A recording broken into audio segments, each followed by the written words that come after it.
Hello and welcome back to my book, The A to Z of Alcohol and Sobriety. Everything you need to know by me, Corinna Alderton.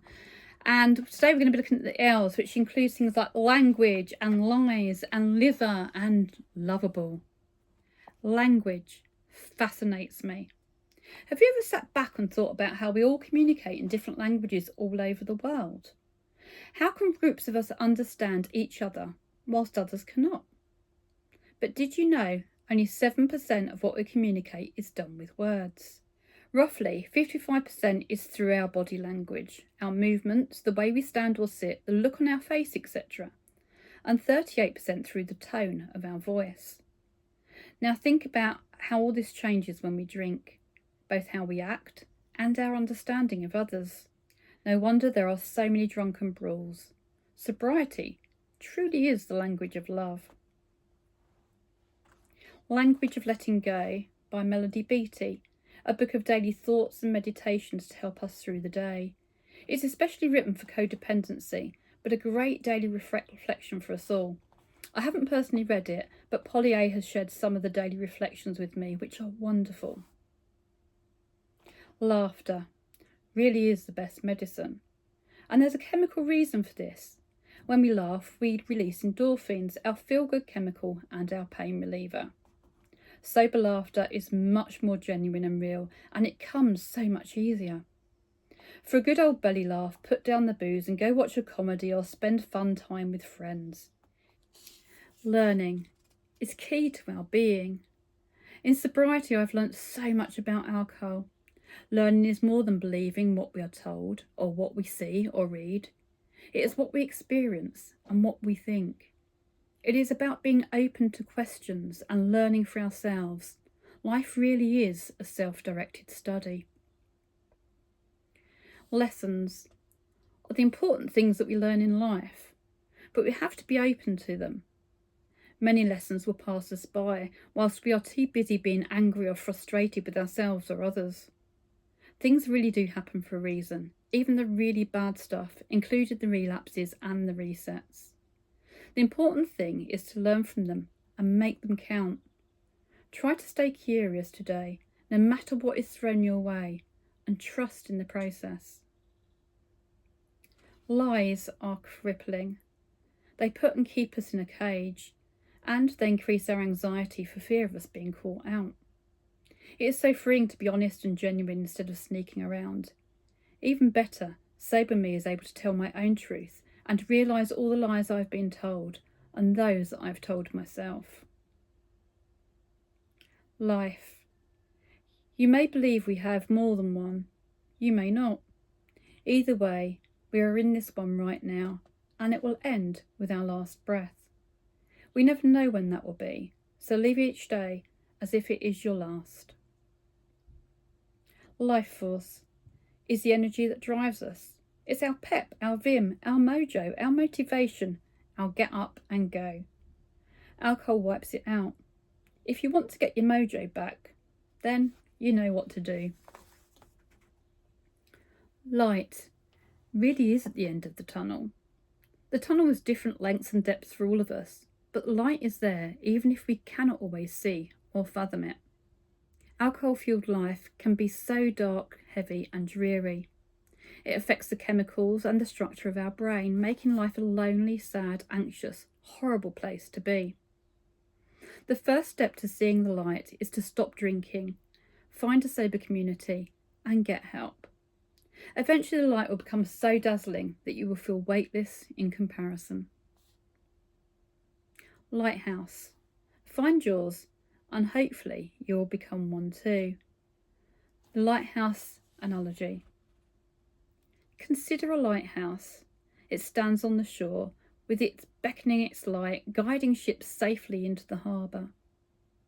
The lighthouse can't uproot itself, wade out into the water, grab the ship by the stern and say, "Listen, you fool, if you stay on this path you will break up on the rocks." No, the ship has some responsibility for its own destiny. It can choose to be guided by the light in the lighthouse, or it can go its own way. The lighthouse is not responsible for the ship's decisions. All it can do is be the best lighthouse that it knows how to be. And that's from Stop Walking on Eggshells by Randy Krieger and Paul T. Mason.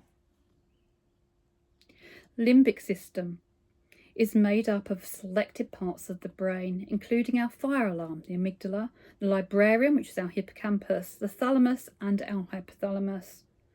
All these parts work together to help our memory, motivation, emotions, feelings, sleep, heartbeat, hunger, and understanding our senses, especially our smell.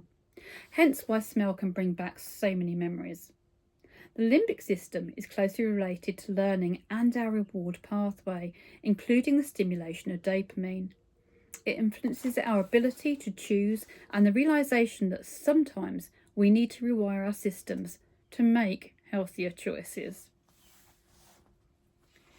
Liver is our biggest organ and the only one with 2 blood supplies.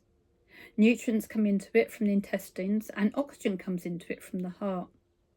The liver is thought to carry out over 500 functions, including filtering the blood, storing nutrients, making and breaking down cells, helping digestion and absorbing nutrients, controlling disease, breaking down and changing food, drink and drugs.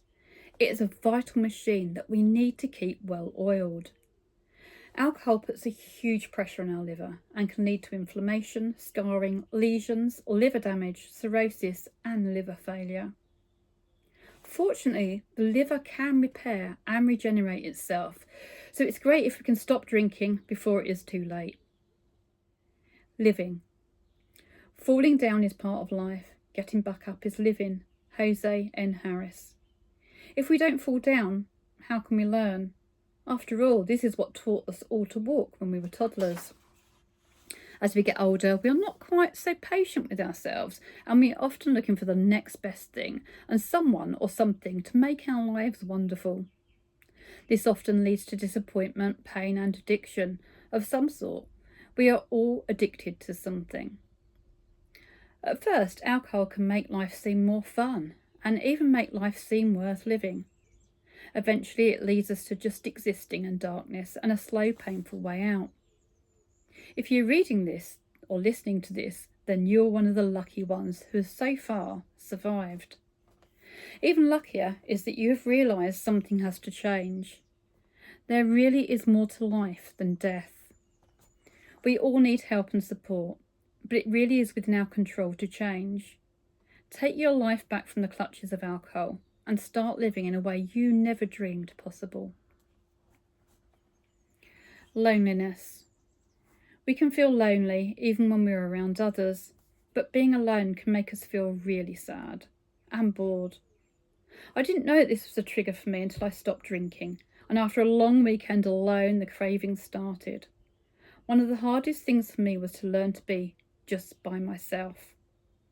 There was no fancy stuff. I just sat and learned to feel comfortable alone, but it was the best lesson of all. I now like being with me and look forward to and love my alone time. Lotions and potions. Well, I don't know about you, but I've spent an absolute fortune on these over the years, trying to find the next best thing to resolve my skin problems. Cleansers, creams and oils for my constantly changing skin, oil, dry or combination. Creams and balms to cover up and get rid of my red cheeks and the rosacea, the spider veins and wrinkles. Latterly, I was even buying organic and all-natural products. I still do buy natural and organic, but I'm no longer poisoning myself from the inside. Since getting sober, all I need is a bit of dermal face wash, a light natural moisturiser, and a body oil which I spray on wet after the shower. The only red cheeks I have now is a rosy glow, and I have a much fatter wallet. Lovable. That's you. That's all of us. Experience may well have taught us differently, and whilst you may not agree with everything you've heard so far, then believe this. You are lovable. Just for today, notice something wonderful about you. If you struggle, then use the fact that you are listening to this and considering or making changes to your life. Love. Nearly all my relationships have been made with alcohol. I even had several one-night stands trying to find love. I just wanted to be held and cared for. Of course, I just wanted a quick shag and a farewell. So in my quest for love, I actually left myself feeling used and even more bereft. We all need quality interactions, not just a sticking plaster to try and hold it all together. With sobriety, real healing can begin. Even love for family and friends becomes more genuine. For the first time, I can actually feel it. I mean, really feel it. Yes, I loved when I was drinking, but I never knew how wonderful love truly felt until now. Lungs. 2 vital organs that are crucial to our existence as they enable us to breathe in oxygen and rid our body of carbon dioxide. They are connected to our nose and mouth by our air tubes, and we now know that alcohol can change these over time, including reducing our saliva and increasing our risk of lung disease, inflammation and infection. This includes pneumonia, which is the leading cause of infection and death worldwide. There is even a specific diagnosis of alcohol pneumonia.